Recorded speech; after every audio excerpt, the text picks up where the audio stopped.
Yun, magandang araw guys. Bale ngayong araw na to, magpapalit tayo ng lens ng action camera.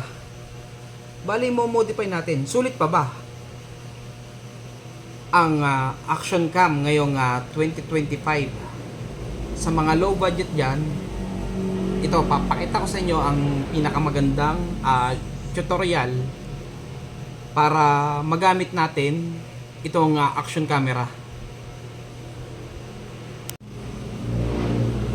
Yan, bali guys, magandang camera na to para sa nag-uumpisa pa lang mag-vlog o kaya gagamitin mo sa mga pang-personal video na na need mo ng camera. Yan, bali guys, ang gagawin natin, i-upgrade natin to para gumanda yung resolution, mabago. Then papakita ko rin sa inyo kung ano yung magandang gamitin na battery. Kasi yung battery nito ay medyo mababa yung milliampere niya. Nagra-round lang siya ang stock niya ay 800 milliampere. Pero papalitan natin to ng 1380 milliampere. Yan. Yan, bali guys, ito yung action camera 4K Ultra HD na meron siyang 30 FPS. Bali ito guys, ito ngayon i-modify natin to. Ipapakita ko sa inyo kung paano papalitan natin ng lens, ng battery, saka lalagyan natin ng casing para magamit natin to na parang GoPro.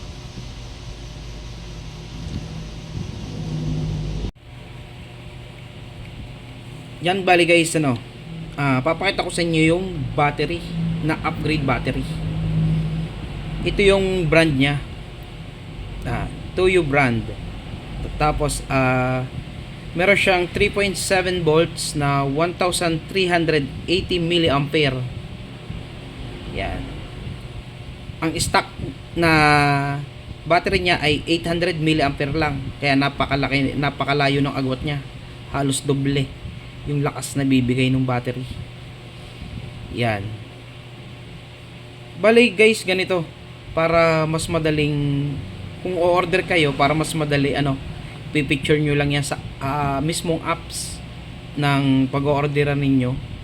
Then parang i-scan lang doon para lumabas din yung mismong model na battery na para dyan. And number 2, kailangan mo rin ng charger nyan. Once na nagpalit tayo ng battery, huwag na nating aasahan yung sariling charger nya sa mismong port ng charging nya.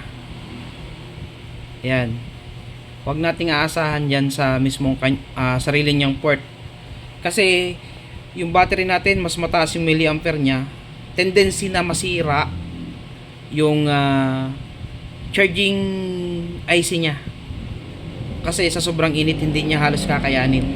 Kaya meron tayong external charger. Ito yon.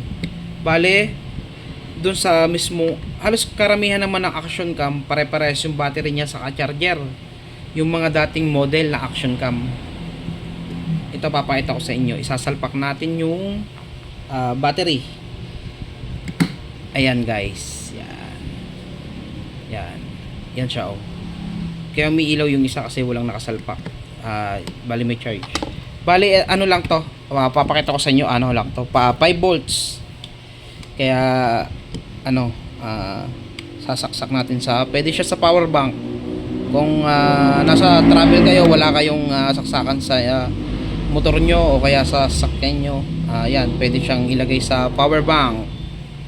Yan. Tapos yan, umiilaw na siya. Ito papakita ko sa inyo pag siya mag-charge.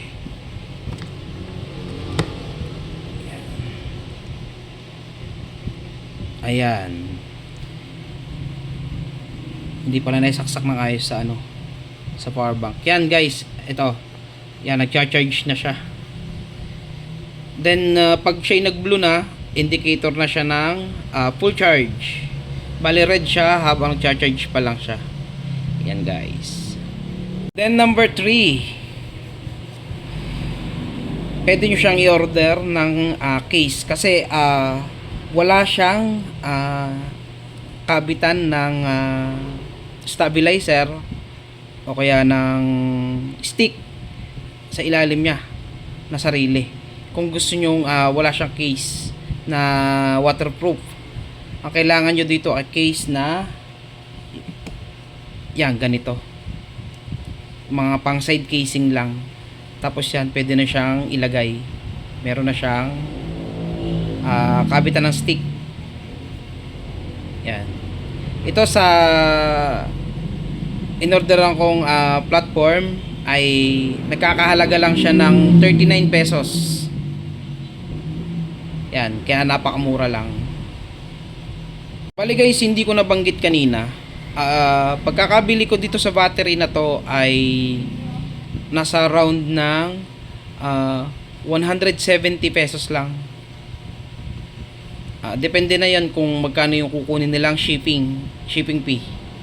Yan. Tapos yung charger natin ay nagkakahalaga itong charger natin ay nagkakahalaga ng 150 pesos. Pero kung magaling-galing kayong maghanap, meron pa kayong mas makikita na mas mababa niyan. Depende pa rin sa shipping fee ng platform na pag-i-orderan nyo. Yan, bali guys, papakita ko sa inyo kung paano ito bubuksan. Yung ganitong klaseng action camera. Number 1 nyo dyan, kailangan nyo dyan ng flat tools.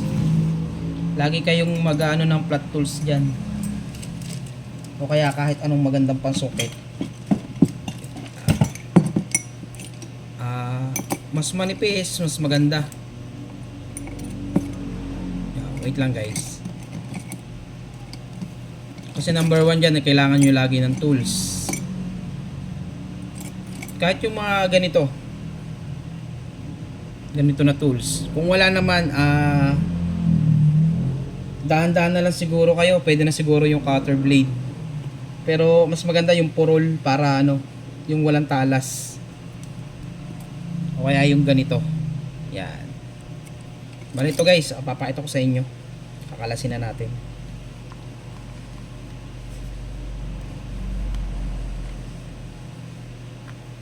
Yan.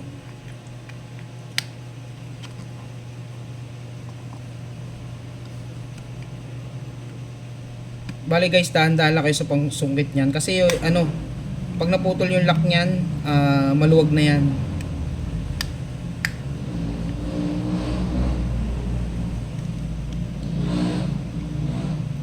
Then hindi natin to mayahambing talaga totally sa mga branded na action camera kagaya ng GoPro. Kasi hindi siya waterproof. Hindi natin siya pwedeng basain.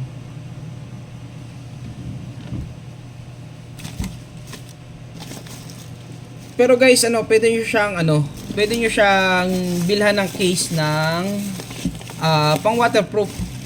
Pero pag meron kayong kasama niyan, mismong kasama nung action camera na waterproof case, yan, mas maganda. Tapos ito papakita ko sa inyo. Ito yung lens ng GoPro.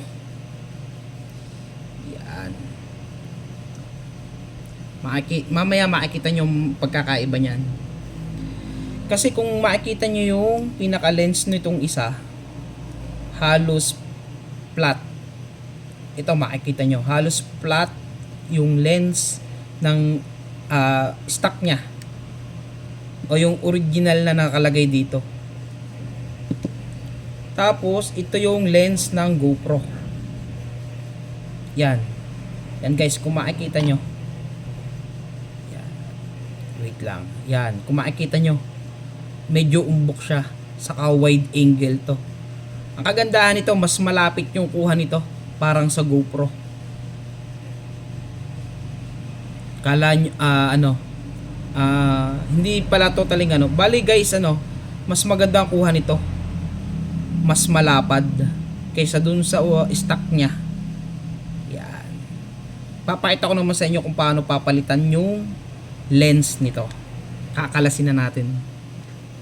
Yan. Ingatan lang natin hindi mapasukan ng gabok yung bagong lens. Kasi pag napasukan ng gabok yan, malabo. Yan. Ito guys, yan. Naano ko na na-clip. Bali yan ay naka-clip lang. Hindi yan ganun kalapad talaga. Tapos ito makikita nyo yung lens. Yan. Ito yung lens nya. Bali ganun din. Pinipihit lang yan. Ito kagandahan nito kahit hindi nyo na ipalit yung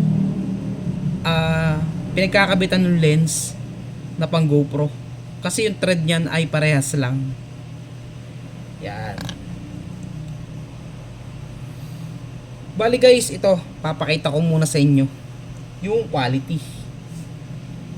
Bali yan,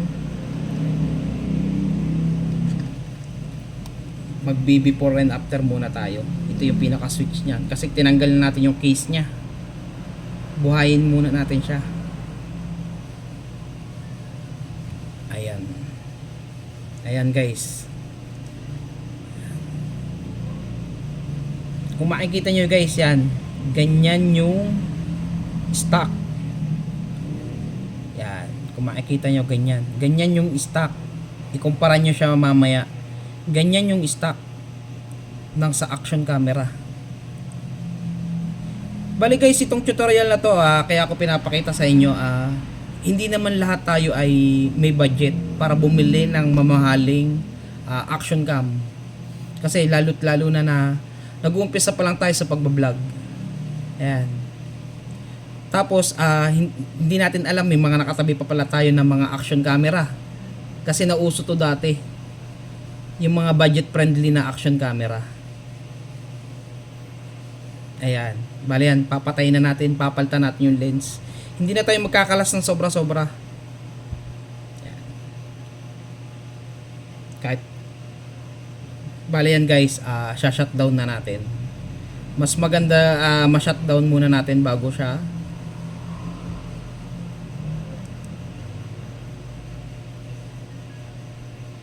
Yan, shutdown na siya. Tatanggalin uli natin yung battery. Then ito lang guys. Pipihitin lang natin yung lens. Kasi naka-thread lang yan.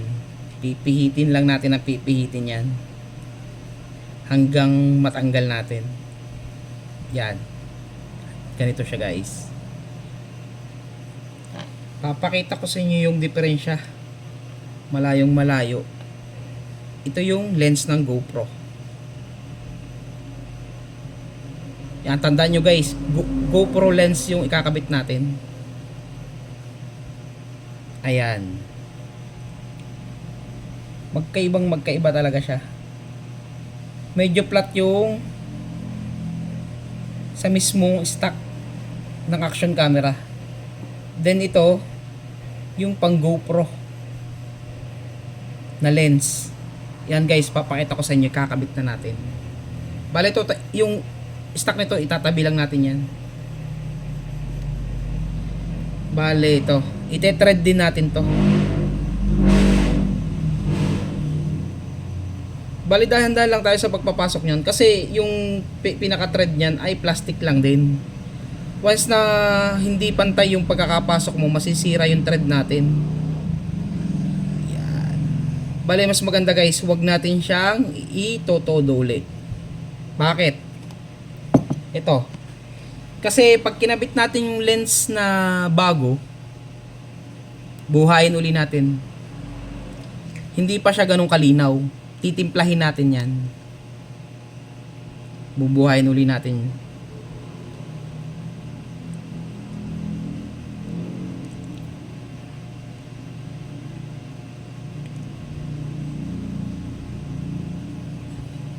Yan guys.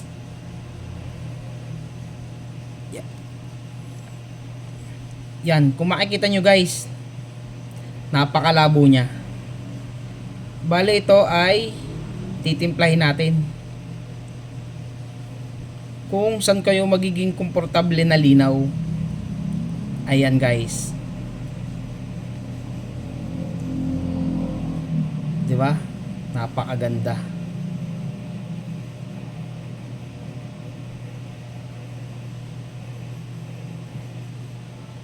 Yan. Medyo titimplahin pa natin na konti pa.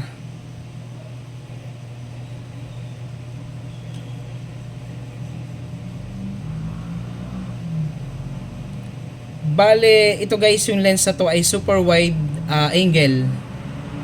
Kaya yung setting ng GoPro, nung wide niya, halos parehas na. Ayan. Yan guys, napakalinaw na yan. Kasi yung pinaka the best dyan eh, kung ano yung pinakatimpla mo na alam mong malinaw na. Ayan. Kung hindi naman kayo nagda-doubt kayo doon sa linaw, pwede nyo gamitin yung saksakan ng USB nya sa output. Gagawin nyo siyang yan yung output na yan, gagawin nyo siyang style CCTV. Mag-i-install kayo ng app sa PC na video recorder o kaya camera viewer. Gagawin mo siyang parang style na CCTV para mas matimpla mo ng maganda yung pinaka lens nya. Pero ito, okay na to sa atin, sulit na to. Then balik na natin yung cover.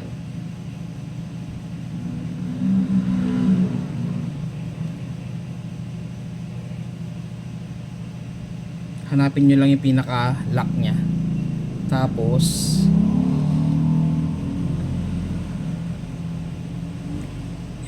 ilalak na natin.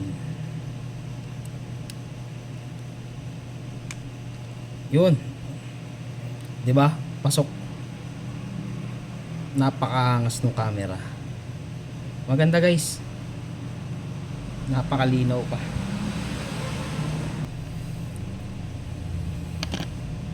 Ayan na siya guys. Kung iaambing nyo siya kanina, mas wide na yung kuha ng camera nya. Mas malayo na yung kamay natin. Pero lapit-lapit lang yan. Yan ang kagandahan nung modified na lens. Yan. Hindi natin to may tatapat sa branded na action cam.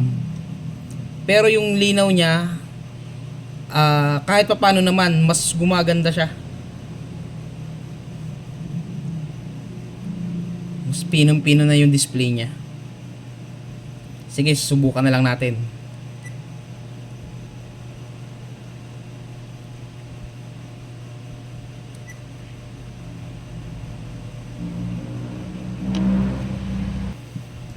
Bali yan guys, itong luma, ibabalik na lang, ano na lang natin, ikakabit muna natin dito.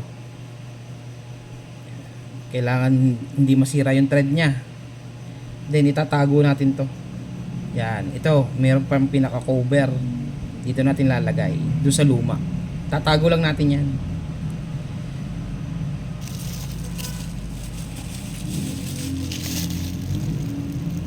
Then ayan guys, itatakip na natin to.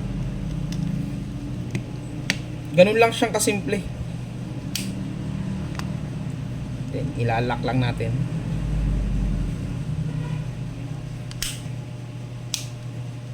Ayan. Bale yan guys, nakalak na. Then yung cover ito.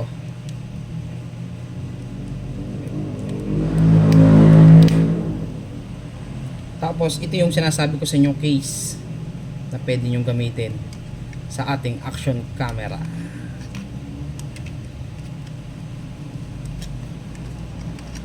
Hindi ko na pinatay.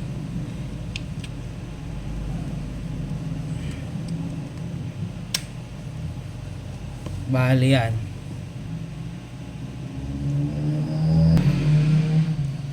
Ito na yung napalitan natin ng lens ng pang GoPro. Kung makikita nyo yung display nya, Ang laki ng pinagbago.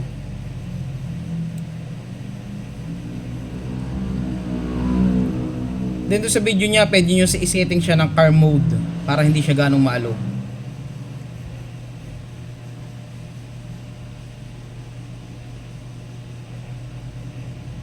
Pero napakalinaw niyan.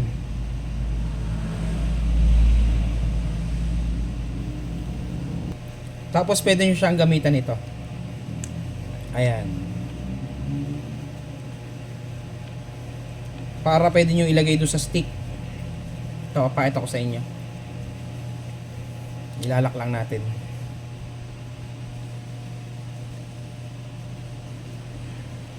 Kaya ito, masasabi natin na sulit. Sulit pa ba ngayong 2025 yung ganitong klaseng action camera? Para sa akin sulit pa. Lalo kung babago kayo nagba-vlog na hindi pa natin kaya ng budget natin. Ang bumili ng maganda-gandang action camera. Ayan guys. Ito yung sinasabi ko sa inyo. Di ba? Pwede na tayo mag-start ng pagbablog kasi minsan iniisip nyo wala tayong action camera, wala tayong GoPro. Bali okay lang yan. Kaya natin solusyonan yan sa pamagitan lang ng low budget camera na upgrade version. Bali guys, hindi ko pala nasabi sa inyo kanina. Yung lens natin, pagkakabili natin 250 pesos. Na dati, kung order ka ng ganyan lens ay nasa 500 plus. Ngayon, napakababa na. Ayan.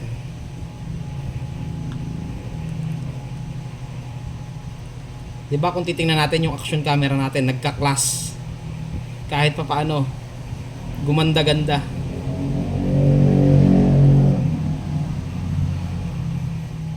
Kaya magagamit natin sa pagbablog. Bali sa mga sunod na araw, i-upload natin gamit itong action camera natin. Ayan.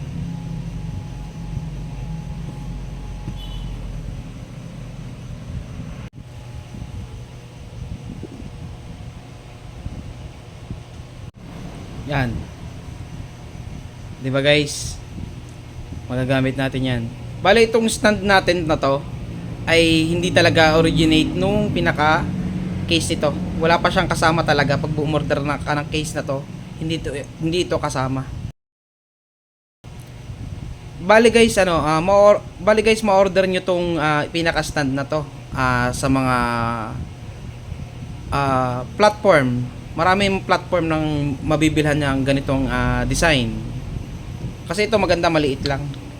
Handy lang siya. Yan guys, 'di ba?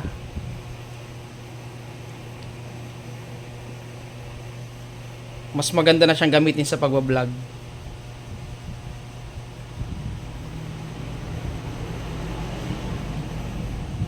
Yan guys, bali napakita ko na sa inyo yung pag-upgrade ng action camera. Sana kahit pa paano naman may natututunan kayo. Then sana naman wag niyo na lang kalimutan mag-likes and sa hindi pa nakapag-subscribe sa atin, ayan, paki-subscribe na lang po. Then meron pa rin po tayong mga ibang tutorial. Yan, marami pong salamat. Hanggang dito na lang po. Until next video.